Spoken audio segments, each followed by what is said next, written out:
ईश्वर पिता का और उसके पुत्र हमारे उद्धारकर्ता प्रभु यीशु मसीह का धन्यवाद हो।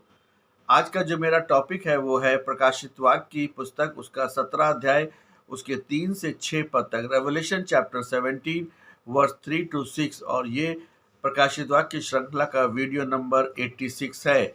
और यहाँ पर परमेश्वर के वचन में इस प्रकार लिखा हुआ है, तब वो आत्मा में मुझे एक निर्जन प्रदेश में ले गया, जहाँ मैंने एक स्त्री को किरमिजी रंग के एक पशु पर बैठे देखा, जो निंदा के नामों से भरा हुआ था। उसके 7 सिर और 7 सींग थे। वह स्त्री बैंगनी और किरमिजी रंग के वस्त्र पहने तथा सोने, बहुमूल्य रत्नों और मोतियों से सुसज्जित थी। वह अपने हाथ में एक सोने का कटोरा लिए थी, जो उसके व्यभिचार की अशुद्धता और घृणित वस्तुओं से भरा था। उसके माथे पर एक नाम अर्थात एक भेद दिखा था, महान बाबुल, वैश्याओं और पृथ्वी की घृणित वस्तुओं की जननी। और मैंने उस स्त्री को पवित्र लोगों के लहू और यीशु के साक्षियों के लहू से मतवाली देखा। उसे देखकर मैं अत्यंत चकित हुआ। यहाँ पर एक स्त्री के बारे में वर्णन किया गया है, जो कि भयानक पशु पर बैठी है। बाइबल में एक स्त्री सच्चे चर्च या परमेश्वर की कलीसिया को दर्शाती है, प्रकाशित वाक्य 12। लेकिन यहाँ एक वैश्या स्त्री का वर्णन है, जो एक भ्रष्ट, झूठे और धर्म त्यागी धार्मिक सिस्टम को दर्शाती है।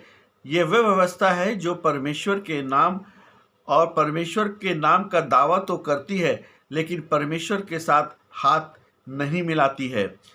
लाल रंग का पशु यानी कि स्कारलेट बीस्ट, ये पशु संसार की राजनीतिक और सैन्य शक्तियों यानी कि political and military world power को दर्शाता है। इसका लाल स्कारलेट रंग खून खराबे, क्रूरता और पाप की पराकाष्ठा को दिखाता है। 7 सिंग और 7 सिर। प्रकाशित वाक्य 17:9 के अनुसार 7 सिर 7 पहाड़ों को दर्शाते हैं। आत्मिक रूप से 10 सिंह उन राजाओं को, देशों को दर्शाते हैं, जो अंत के समय में इस भ्रष्ट व्यवस्था को अपनी शक्ति सौंप देंगे। बैंगनी और लाल कपड़े, सोना और मोती, ये अत्यधिक सांसारिक और धन, वैभव और दिखावे को दर्शाता है। ये धार्मिक व्यवस्था आत्मिक रूप की से कंगाल है, लेकिन बाहर से बेहद आकर्षक, समृद्ध दिखती है। सोने का कटोरा, द गोल्डन कप, बाहर से ये कीमती दिखता है, लेकिन अंदर घृणित वस्तुओं और अशुद्धता से भरा हुआ है।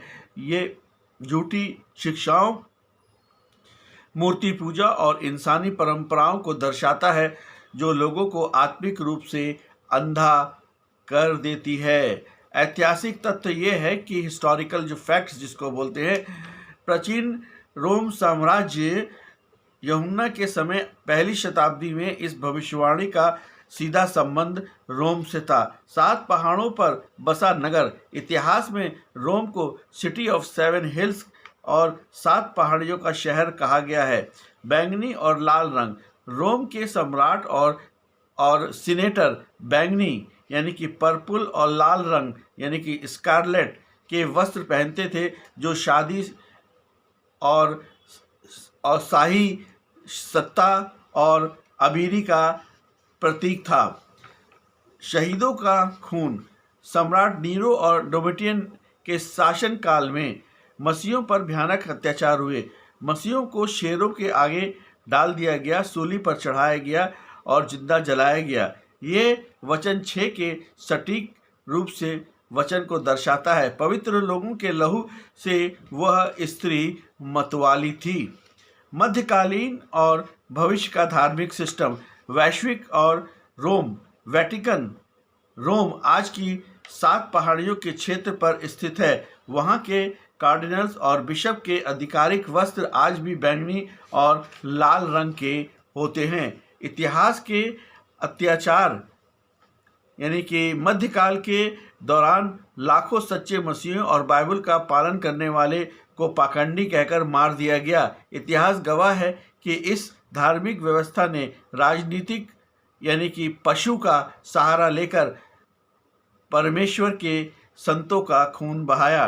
बड़ा बाबुल का रहस्य वचन 5 में इस स्त्री के नाम और भेद बड़ा लिखा है, यानी कि मिस्ट्री ऑफ बेबीलोन। उत्पत्ति की किताबों में बाबुल ये वो जगह है जहाँ इंसानों ने परमेश्वर के विद्रोह करके बाबुल की मीनार बनाई थी। ऐतिहासिक रूप से बाबुल संसार में मूर्ति पूजा, जादू टोने और झूठे धार्मिक का केंद्र था। भेद यहाँ पर इस प्रकार है कि यदि कोई भौतिक शहर मात्र नहीं है, बल्कि एक गुप्त वैश्विक आत्मिक व्यवस्था है, ग्लोबल स्पिरिचुअल सिस्टम है, जो अंत के दिनों में पूरी दुनिया को अपने धोखे के जाल में फंसा लेगी। यह राजनीति और धर्म का एक ऐसा घातक मेल होगा जो सच्चे मसीहों का विरोध करेगा।